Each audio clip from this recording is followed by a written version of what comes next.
Hey everyone, today I'm joined by Derek Galanis. He was a Gambino crime family associate. He ran with the Cherry Hill crew. He was also a Galanis crime family associate, and he was connected with El Chapo.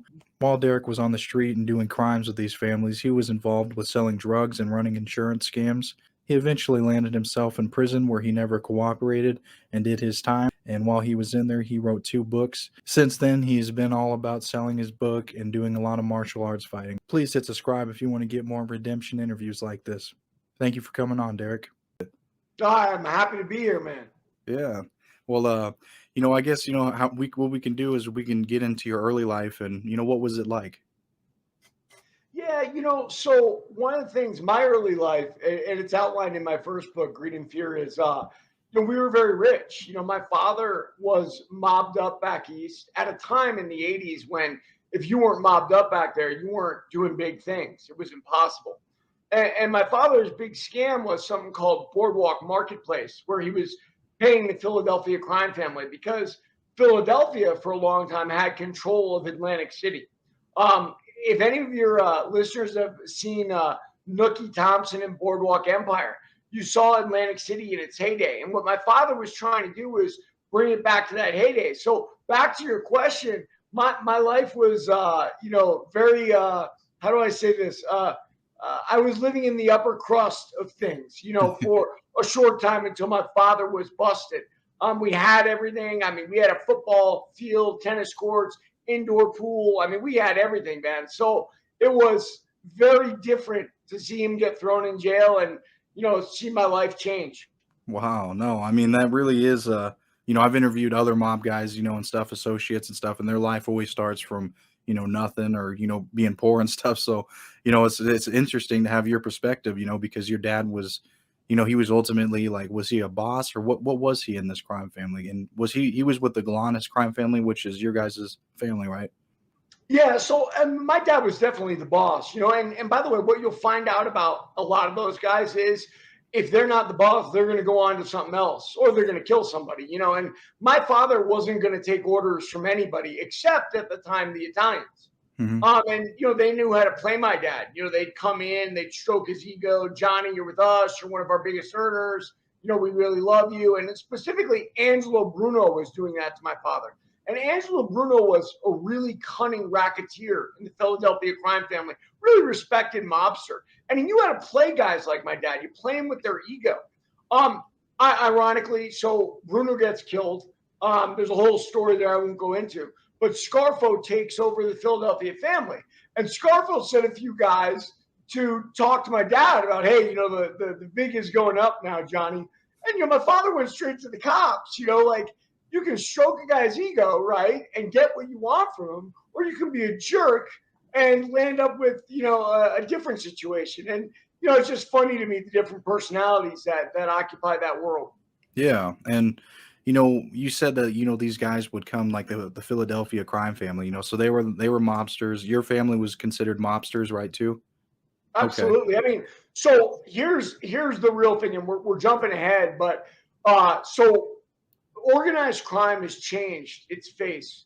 And I was there for the nexus of that. I grew up with my father after that rich period, with him in Terminal Island in Southern California. And another mobster was there named Rosario Gambino. Rosario Gambino was part of the Gambino crime family. And he was part of a bus called the Pizza Connection bus. Well, while our fathers were in FCI Terminal Island, they essentially created the new form of organized crime. I mean, my father and Rosario together put that on their kids. And, Tommy Gambino, who became boss of the LA crime family, has never been to jail. You can see pictures on the internet with him and Jennifer Lopez now. It changed the game. Now, rather ironically, every single one of my father's sons, except my youngest brother, all went to jail. So, the Gambinos definitely outplayed us. Smarter, I would say, more loyal. My father lacked a lot of that. But yeah, I forget what your question was, but that's an important Yeah, point I wanted to make. no, that answered it. And you guys were located in California then? You guys' crime family? No. So we grew up back east, right? We grew up in New York, where most of Okay. the mobsters grow up. And my father got sent away on that Boardwalk Marketplace scam. Hmm. And When they did, we relocated to Southern California to San Diego.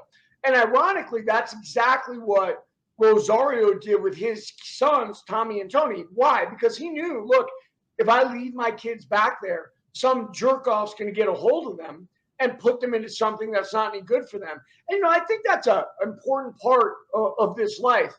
It's all manipulation. And a lot of young guys get into it and they think this is about me being tough. This is about me being loyal. This is about honor, and nobody messes with us. What you come to find out is that your best friend in that life betrays you and kills you. Everything is about money. And that's why both our fathers moved us to Southern California, because we were out of the mix where organized crime had a big sway. But that is also where the new form of organized crime came from, with them in that sort of teapot in Southern California. Oh, okay. Okay. Yeah, that clears it up. So that's what I was wondering, because I've never, heard of the Galanis crime family until now. How many, guys did you guys have with you, in the family? So, it's funny. So one of the guys on one of my videos the other day said, look, it's just you, your brothers, and your father. You're not a crime family. And I said back to him, I said, brother, you're living in the past. I said, in the past, you got a lot of soldiers, and you need soldiers in this, that. Now, with what the feds have, every soldier is a rat. So there's no point in having soldiers. And by the way, I would make note, even the drug cartels do this now. Okay. Just because you got a bunch of guys in Ohio selling drugs for Sinaloa doesn't mean they have really any connection to Sinaloa. They're all essentially independent contractors. People want to know who the soldiers are in our family. I'll tell you what, my father can make a soldier out of anyone who wants to get rich. And who wants to get rich? Everybody. So that's where that comes from. I mean, that's why the true Gambino family back there, they don't really have the same kind of power and strength. They're doing kind of construction scams and other things back there, because the old form is dead. They start killing people to consolidate power. Guess what? Feds are going to put you away for the rest of your life. Right. Yeah. And when your dad ended up getting busted, what did that look like for you and your family? Like, what was the shift, the change? Because like you said, you guys were rich and had all kinds of different stuff. What did it look like after that happened? Yeah, I would say traumatic. There's a book called The Coldest Winter Ever, and I read it in prison. And the girl was the daughter of a major Dominican drug dealer. And she describes when the bus came in and what happened to their family. And, they all kind of separated and went their own way for survival. And I realized, I'm like, wow, that is exactly what happened to us. Doesn't matter whether you were a drug dealer or whether you were a financial criminal, excuse me. The feds have a way of coming in and turning your whole life upside down. One of the guys I was in prison with said something that the feds mentioned to his wife, and this is the facts for everybody. He said, your life as you know it is now over. And that's the case for anyone who gets busted by the feds. When they come in, whatever life you had is over. We kind of limped along out in Southern California. We definitely weren't rich anymore. I would say we were lower middle class. And all the money came from guys that were like my father back east that realized, well, at least John didn't tell on us. Let me try to help his family survive. Yeah, it was an ugly existence. And we stayed that way for probably, oh God, a good 15 years until my brother sort of made his own inroads as my father's type of criminal. I call them in my book underground financiers because they're definitely criminals, but they operate in the financial world. Mm-hmm. Yeah. And how long was your dad in prison before he got out? And did he come So to California? yeah. Oh, did he go to California with you when you guys got out, or when he got out? So his sentence was 27 years old law. So that meant he had parole, right? So he got parole from the feds after 13 years, but the state still wanted him. So he had to go back to New York. So to answer the other part of your question, I moved back to New York to be with my father when he got out. And then at the same time, we opened an insurance business in Kosovo. We were working with some Albanians back there, whatnot. And, it was the biggest disaster ever. My dad got out in New York, his old stomping grounds. And, he just went right back to his own old thing. He was manipulating his stock. He took off and went on the run because he was manipulating his stock. And quite frankly, because he knew the game was up. You know, the money wasn't coming in anymore. So he'll always try to do something dramatic to get people following him. Sometimes it works, sometimes it doesn't. I mean, it was, I got to tell you, after waiting for him for 13 years, to have him get out for a year and then take off on the run, it was, yeah, it was a mess, man. Yeah, it sounds like it. And after that, happened was when was the involvement with the Gambinos? Like, did you stay with the Galanis crime family for a while, and then you ultimately switched to the Gambinos, or how did that go?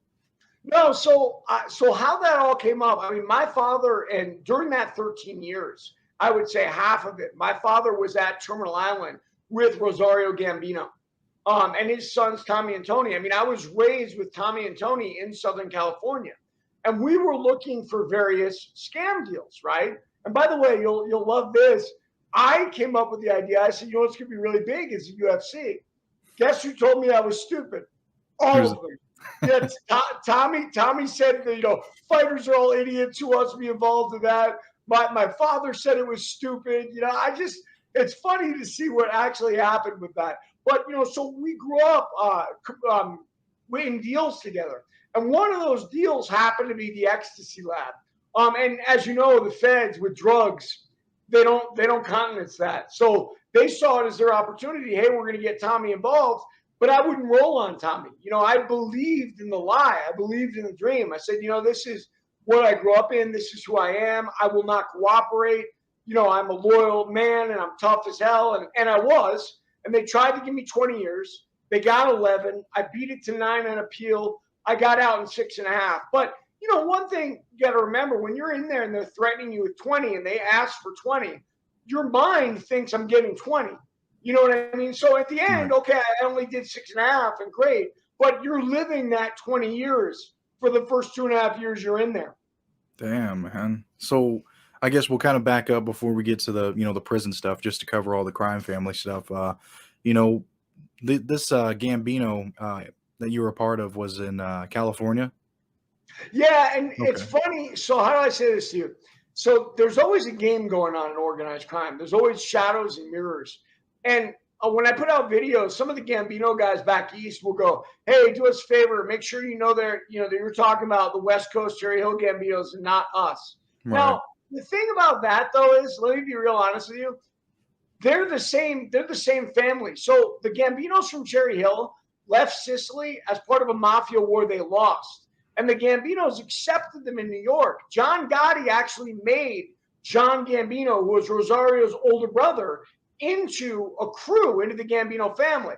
So it's really weird. They're just trying to play this shadow game, like, hey, that's not really us. And like everything in that life, it's smoke and mirrors. They're all trying to pretend something is not what it is. But the reality is those Gambinos were the Gambinos back east. I mean, they're part of the same criminal family, Yeah, and what was some of the early things that you did while you joined the Gambino crime family out there? No, so you got to remember. So when I was younger and we didn't have a lot of money, I was on the streets and I was selling low-level drug stuff. But I wasn't involved with the Gambinos then. I was involved with kids in Mission Beach, really young, directionless kids that didn't have a clue about where they were going. By the time I got involved with the Gambinos, I was back into my father's crime family. So it was higher level stuff. We were doing financial frauds primarily. But when you're young and you're trying to commit financial fraud, it can be difficult. So what's the easiest thing in the world to make money on when you're young? Drugs. And that's where it led for us to the ecstasy lab. It was the 90s. Ecstasy was selling like hotcakes. Everybody loved it. I talked to Tommy about it when I was back there in New York, and Tommy said, "Yeah, man, I'll look around. We'll get it going." I think rather ironically, that after Tommy had that close brush, I think that's the last time Tommy was ever involved with drugs. And, now he's with Jennifer Lopez and everybody else, Kate Del Castillo. And, he's legitimized, and, I got left behind. But that's the breaks, man. Life, nothing fair about life. What would you say that made you not be able to, go onto that legitimate, legitimacy, instead of going to prison? You know what I mean? Well, what happened, to be honest with you, is so once your name is tarnished, like with a drug case in particular, you're pretty much done. You can't step into that world and use your own face. You can use other people like my father did. But Tommy's never had a conviction, right? So Tommy can go out there and say, hey, I'm a legit guy. He's got a winery, I think, in SoCal too now. And he can play that game. For me, I'm a twice convicted felon, so it's more difficult for me to put my face up there. I couldn't put my name on a company. I'd have to use nominees, which is all part of that criminal financial stuff my father was involved in. But, it's okay, man. I mean, look, every story, look, if it wasn't for everything that happened to me, I wouldn't be who I am today. I had to go through that trial by fire. And, I proved a lot of things to myself, and I learned a lot of things. I believed in the great lie of organized crime that, we stick together. Nobody in that life sticks together. And you can make the argument, nobody's really got your back in life anyway. If you're lucky, your wife does. If you're unlucky, nobody does. So, it is what it is, man. Yeah. And when did you know that the feds were targeting you? So, it's funny. I remember we're sitting having breakfast at the Potato Shack. It's a place in Southern California. And my mom was with me. I was just back from Kosovo. And these feds were staring at us. And I didn't know they were feds, obviously. And my mom even figured it out. She said, those people are staring at you, listening to everything you say. And I said to her something like, yeah, who cares? And I think delusion comes in. Like, you get to the point where you almost think you're an actor in your own movie. And you think you're above everything. Now, a really cunning criminal would have said, wow, I better be careful. Not me. It just made my head bigger. And I think I read a story about Gotti with that too, and some of the tapes with him. How can he say those stupid things? Put a rocket in his pocket and all the things he said on tape. Well, it's because your ego gets out of control, man. You start thinking you're bigger than you are, and the feds, they have a way to cure that. Yeah, and how long did it take them? How many years did it take them to, get you indicted and arrested in prison? So they investigated our case for 2 years. Mm-hmm. I was in Kosovo for a year of that, right? Luckily. And then I come back right in the middle of the lab that we had set up. And they realized who I was, and they got very excited. And they extended that case for about another year because they knew with me came Gambino, maybe the Albanian mafia, the KLA. And so they got very excited about that. And they're very excited about trying to flip me. What I don't think they realize is how obstinate I was in my youth. A lot of guys do flip. They give up everybody and they don't care. That wasn't who I was, and it wasn't going to happen. So, the recipe for that is, Derek goes away for the maximum amount of time possible. And that's also why they tried to make me think it was going to be 20 years. They wanted me to realize, hey, you're going to get out when you're 50. And now I'm 50 and I've been in and out twice. But, the irony never ends. Yeah. Okay. So this was the first time you were arrested, right? Right. Okay. And when they busted you, I guess, who were you working with, like, in this operation? Because it was building an ecstasy lab, right? Yeah, so good question, and really bigger than most people want to even realize. So the partner was a guy named Dennis Alban, an Italian guy that was in Terminal Island with Rosario and my father, John. And Alba came home, and he worked a little bit in our scam financial businesses, but he was at his heart a drug dealer. And it got to the point where Alba and Forrester, who was his partner, they went to Mexico to meet with Chapo Guzman. And by the way, El Chapo had just made his first escape from Alto Plano. So it was 99, 2000. And they met with him about selling ecstasy through his organization. And here's the thing about that, and I think it's important to bring up. Not only were they already trailing Alba and Forrester, but the guy who turned out to be the rat on our case was a Swedish chemist named Tomas Lilius. Well, Tomas Lilius flew from Sweden to Mexico, or we think that's his route, probably the United States, to Mexico to meet with Chapo also. So I guess what I'm saying to you is El Chapo, where he was known to the DEA. So it gives a question like, so wait a minute, this guy broke out of prison and you couldn't catch him for 13 years, which seems suspect in itself. It seems like you're viewing the higher form of organized crime there, meaning someone's got to be in charge of the drug dealing, right? So we'll make that face El Chapo for the time being. And they sort of gave him carte blanche to do that. And look, it's in the records of my case. Just major media doesn't talk about it. They just keep it, like it never happened. And that's true for our most recent case, which Hunter Biden was fully involved with us. Gambino Associates, Galanis Crime Family. They called my father at trial one of the top 10 white-collar criminals of all time. Yet they've never linked him to Hunter Biden. It's just, and that's how the government is. It's just cover up after cover up when it reaches too high. Okay, yeah. So you hit on a few things, so you were involved with, essentially El Chapo then with that first case, and then the second one you said Hunter Biden, and that's Joe Biden's kid, or what's that? Yeah. What's that Yeah, situation? no. So on the fraud that my father and brother went away for, I skipped it because so going back a little bit, I get involved with my father and brother when I get out of jail again. Mhm. And we did a stock manipulation with a company called Drova Financial. So we get done with the stock manipulation, and I asked for my money. I said, hey, where's my money? And they look at me like the 10 grand I was making a month, that was my money. I wasn't getting any more. And I started doing the math in my head. I said, wait a minute. So I can make crimes, and my daddy gives me an allowance? Like, I mean, how does this work? Like, this doesn't make any sense. And I told him at the time, I said, we're going to go to jail, and I'm going to get the same time you get. I don't know how you think this is fair. And my father basically didn't really answer. And by the way, he got the exact same time I got on that case. But they went on to another case, which was investment advisors. They were trying to buy up investment advisors and make it conglomerate. It was a case called Burnham Financial.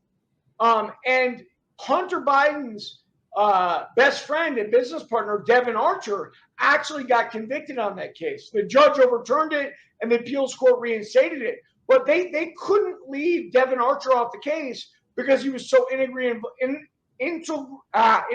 involved with my brother.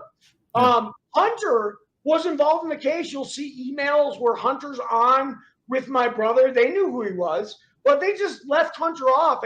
Yeah, no, I mean, listen, the bottom line is, so Hunter used his name to sell our criminal product.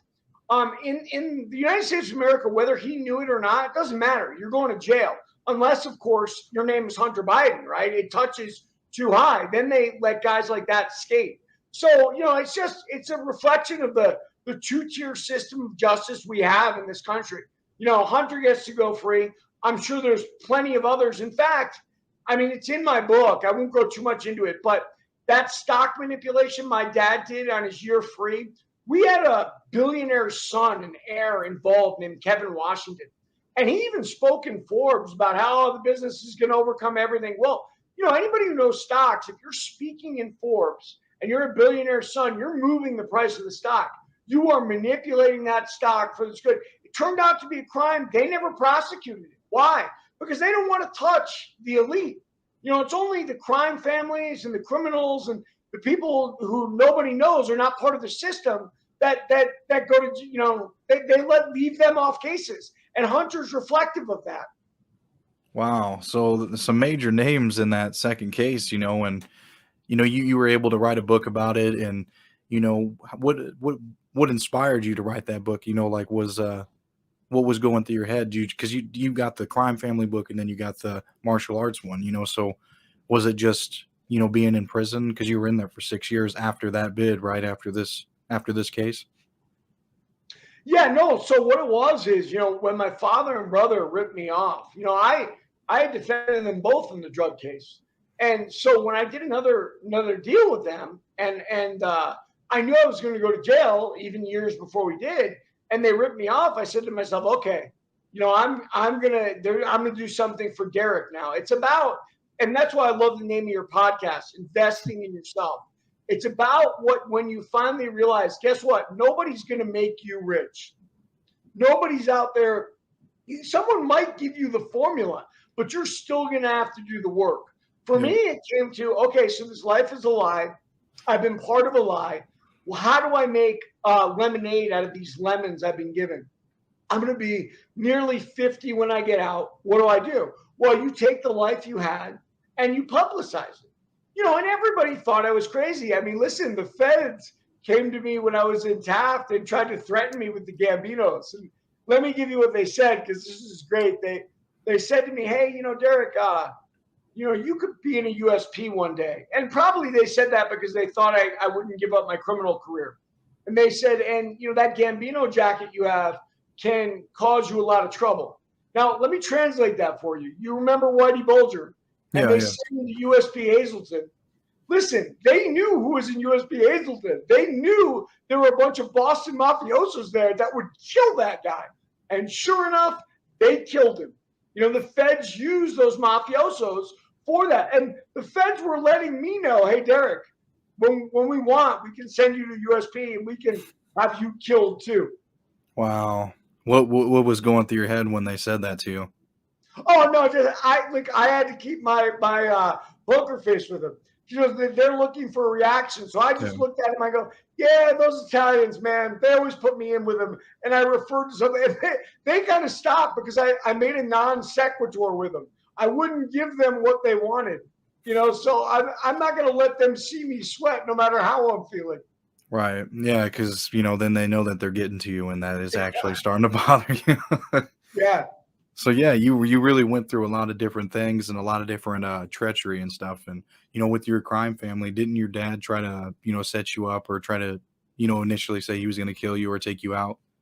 Yeah, so when they did rip me off financially, I basically told them, I say, hey guys, give up the money or I'm giving up the goods. And so they had a discussion about what to do with me, him and my older brother. And that discussion was knocking me off, obviously. Hey, we'll kill him. And that'll take care of that. And how did I find out about that? Because it's a question I've spoke with kids and whatnot. They ask, well, how did you know? Well, so when we finally got busted, which I told them we would, my brother tried to use that on me. And how?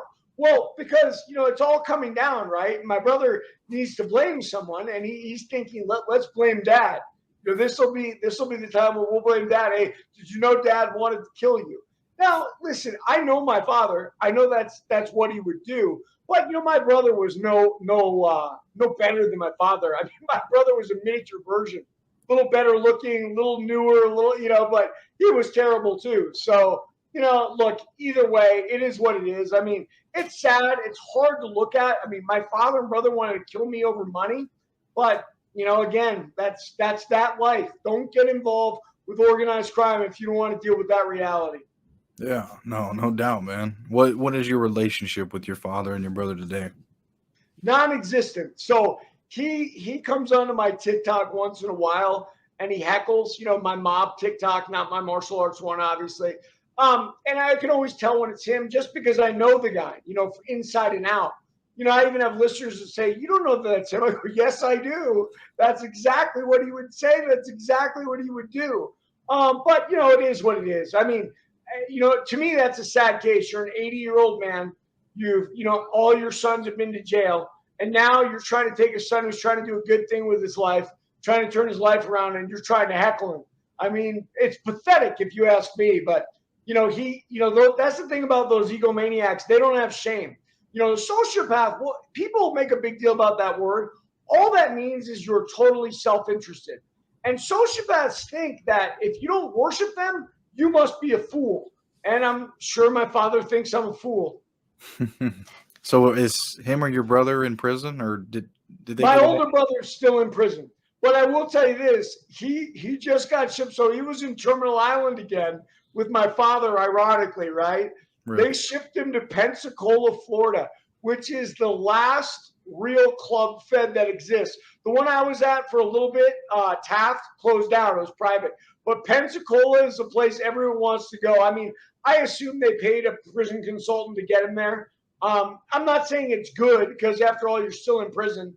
And for my brother, that's difficult. But it's nice as prison as can be. Damn. So it's a lot different from the one you were in. I'm Oh assuming. yeah. Oh, I was in some really, really nasty places, believe me. What was one of the worst? they all have their differences. So New York MCC, which they closed, it was so bad, where they killed Epstein. It was different. I mean, people think of New York and they think of mob cases. I'll tell you what, there was one mob case there. And then me, of course, I bunkied with the Lucchese guy from it.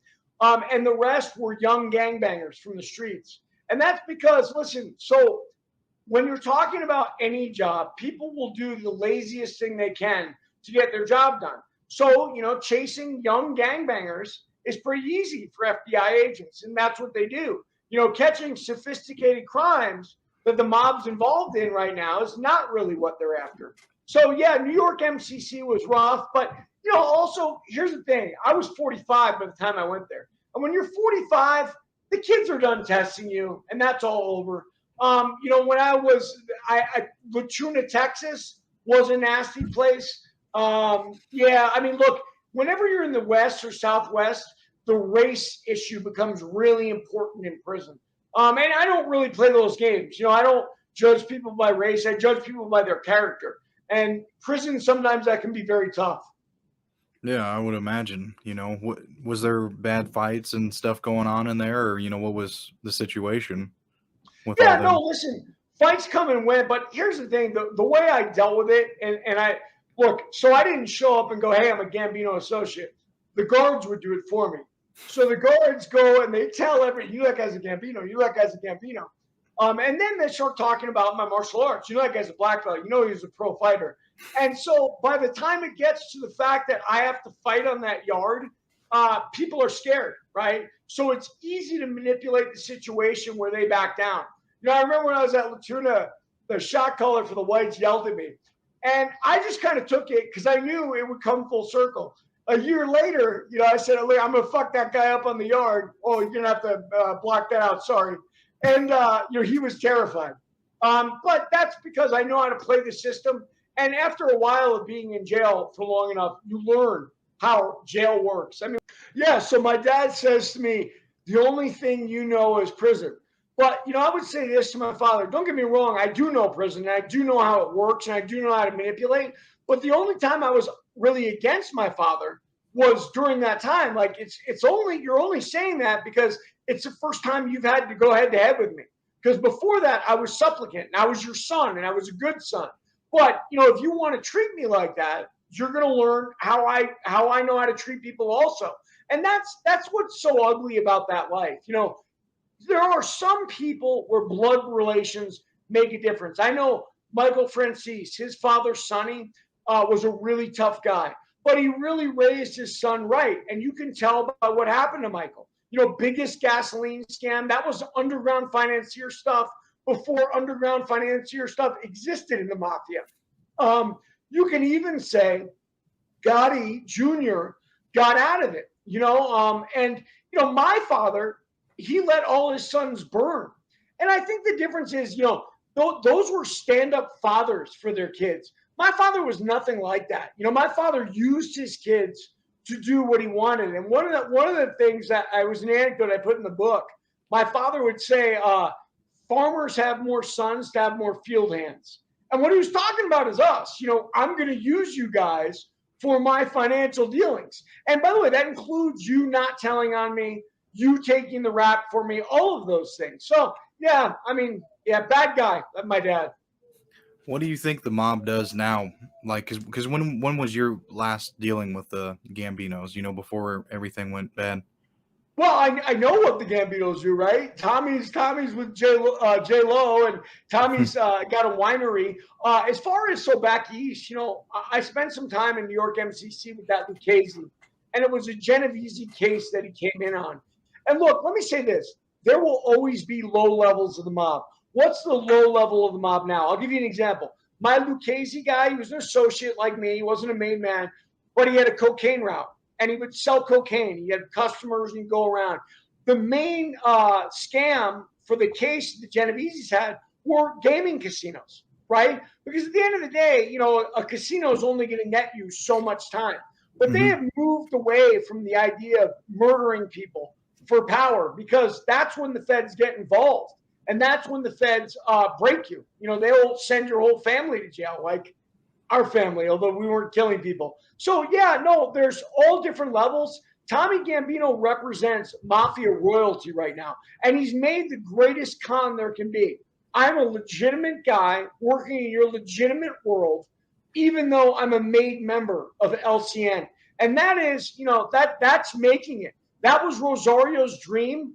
And that's what he did. I mean, Tommy's on top of the world right now. Never been to jail. But there will always be those lower levels. They will always have casinos. There'll always be guys with coke routes. But don't make no mistake, they use those guys just like they used me. And they don't have any problem making those guys go to jail. In fact, the Lucchese guy was there because he burned a car in front of a casino that they were trying to threaten. Wow. So were these Lucchese guys, and were any of the other 5 crime families over in California? No, so okay, good question. So the LA crime family itself has its roots with Pete Milano. Pete Milano, his father was a very big mafioso in Ohio. What started happening in the 80s, late 80s into the 90s, the Gambinos started sending affiliates out to LA. Tommy Gambino, meanwhile, became Pete Milano's underboss in LA. So you could say the Gambinos, just like they did with the Gambino family in New York, and I'll tell you something about that too in a second. They did sort of a reverse takeover of the LA crime family. It had its roots in Ohio, but Tommy Gambino became its boss because he inherited the title. Meanwhile, there's about 3 or 4 other Gambino associates actually they're made men in LA that work with Tommy. But let me say something else. So that family, John Gambino, Rosario Gambino, Joe Gambino, the Cherry Hill Gambinos, their son-in-law is Francisco Cali, the boss of the Gambinos back east. Cali's the one who got gunned down by some guy, some QAnon conspiracy theorist. So if you do the math, Rosario and his brothers took over LA through their son Tommy, and they took over New York through Francisco Cali, who married into the Inzarillos, who were related to them. So you could say the Cherry Hill Gambinos took over the mob through a reverse takeover. And, look, a reverse merger is one of the big Wall Street scams that they engage in. So I think it's an appropriate name. Yeah. So are they pretty active out there still, do you think? Yeah, active, but you wouldn't know it, right? They're very quiet. Like, how do I say this? Just like you asked me. So who are the soldiers in your family? But Tommy doesn't need any soldiers. Tommy uses people who want to get rich. Those become his soldiers. And that's what he does. And all of those. In fact, he publicly says he's renounced La Cosa Nostra. He's not involved anymore. Well, yeah, he says that because he's getting involved in more and more legitimate things. Ironically, Kate Del Castillo and Jennifer Lopez and all those girls, they're all attracted to that life, right? And it allows him to help legitimize himself. They're by his side because he's Tommy Gambino. And meanwhile, he gets to pretend like, hey, I'm not really a Gambino anymore. It's like Kaiser Sose from Usual Suspects. I'm hiding in plain sight, and you don't even know if I'm alive anymore, if I exist. Wow. So, you've really given me, a lot of knowledge from, about the whole California Gambinos and your crime family. So, that's something I never knew about, and, I'm glad probably the viewers never heard about that too, because it's not really out there like that, because I don't really know that I've seen a lot of LA people, from the crime family ever really do interviews and stuff. Do you know any guys that are out there doing that? Well, I guess you could say Kenji Gallo. Yeah, that's true. Yeah, and Gallo comes from the Pete Milano days. Probably he met Tommy when Tommy was a boy, not yet underboss. But you'll see some of them out there. And before the financial crimes, they were mostly involved in pornography, drugs, stuff like that. Right. Yeah. So I kind of moving forward. What after you got out of prison, you changed your life around. What was, what is some stuff that you've really done to redemption in your life? Yeah, well, look, I'm a follower of Jesus Christ now, and I help teach Sunday school to kids. I've started trying to get the martial arts thing off the ground, but I'll tell you what, I work a full-time job now, and I've never done that in my life, right? So it's difficult juggling everything you're doing. Right. But listen, martial arts are still a part of my life too. I'm still doing jujitsu. I'm too old to punch people in the face. They don't like it. They don't like old men being around. But yeah, no, man, my life is pure now. I have a wife. I'm married. And it's funny. For 30 years, I lived a criminal life where women were bought and paid for me. And I thought I had control with that. What I never realized is, I was avoiding my biggest advocate. Being married, having someone in your corner that supports you and believes in you, that's what pushes you on to great things. So, I'm a changed man. I'm married. I go to church. I help with Sunday school. I work a 9 to 5, and I'm speaking about my books whenever I can. That's why I was so excited to hear about your podcast. I am investing in myself instead of investing in organized crime. That's a good one, man. I like that. No, that's awesome that you really changed it around and that, now you're on to bigger and better things, in your own way, because like you said, you never were able to invest in yourself. So now you're able to do that. I mean, how does that make you feel doing something for yourself? It's a big change, man, because before, those egomaniacs, whoever the boss may be, it's all about them, right? And so for me, it's a change to realize, like, hey, my life is about me. My life is about doing things for other people and helping. And that's empowering, Suddenly I don't feel like such a small cog on this giant wheel that is out of control. I remember when I was still involved in drugs and I said, so somebody asked me, like, why don't you get out? I said, I can't. People depend on me. You start living on this delusion in your mind. But that's all gone now. Much better.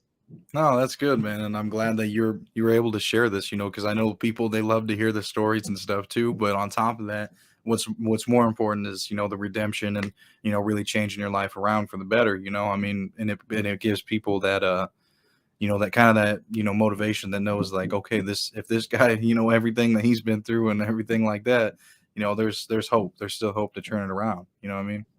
Well, that's the thing. It's never too late. If you truly repent, and what you've done is wrong, there's always a space for you, with God. And that's where I am right now. I realize I've done a lot of bad things, so I've got to try to make that up in the short amount of time I have left. Yeah, and it sounds like you are. Every Sundays you helping out with the kids and reading to them and stuff. So no, that's good. Because those little things they add up. And they make you feel better and they make you want to do better. And then them kids, they see you do it now, and in the future they're gonna always remember you. You know what I mean? It's not like they're gonna forget you. Because you did something that I'm sure with even with your past. I don't know if those kids know that or not, but some of them that do struggle and have come from crappy backgrounds. It really impacts them most. I would think because they can kind of relate to you on a certain level, because I don't know how old the kids are. Even especially like teens and stuff where they understand a little bit more. But I mean, do you do anything like that with like any kids like that, around their teenage, they could come from bad backgrounds and stuff? So when I was in prison, I became part of a group called Outspoken. Hmm. And we would go to the local high schools and elementary schools and talk to the kids about the mistakes we made. And I loved it. Right now, I focus on the 12 and 13-year-olds Yeah. in my church. Do I want to do something more? Of course I do. And by the way, my beacon was always martial arts. That's why for me, getting the martial arts training going can really help a kid. I mean, when I was at my worst points, I remember being in the hole in Waseca, Minnesota. I would use, meditation I learned in martial arts to still everything around me and to sort of refocus my center. And if I can give kids like that, because guess what? We all go through trials, no matter what our life is, no matter how charmed it may be or how negative it may be.